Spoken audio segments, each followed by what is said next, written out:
From flesh to steel, from blood to blade, from man to mutant, evil has a new enemy, justice has a new weapon, and the world has a new hero.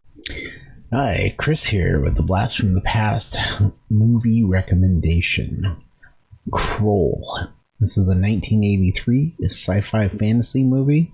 It came out during a period of time where there was quite a few fantasy, sword and sorcery style movies coming out. Krull has a lot of recognizable actors in it, from Robbie Coltrane, who later played Rubeus Hagrid in the Harry Potter series, to Liam Neeson.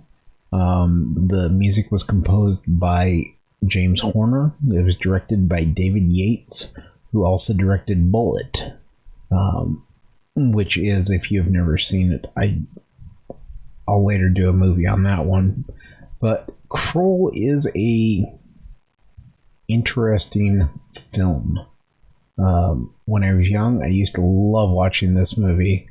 I would, every couple of years rewatch it. It has been a while since I've seen it. I decided to go ahead and throw this one on and kind of just see if it still holds up from what I remember. And there are a lot of things that when you analyze it, you can see from other properties, other movies, other books that it's taken liberties from. It has elements of Dune in it. It has elements of Conan the Barbarian. There are some fascinating things within this movie. The weakest thing for it really is the writing. The directing's good, the acting's decent, but the dialogue, the writing for the movie itself is pretty hokey. It's essentially this alien that is the ruler of the galaxy. Apparently they never really extrapolate or explain too deeply what this thing is. Comes to the planet of Krull, and he has these soldiers called Slayers, which apparently have laser guns, but they are really more like spear guns, because they only have one laser shot they can fire off before they have to switch their weapons to like spears. It's kind of a bizarre weapon system. The movie itself is bad, but it's bad in an enjoyable way.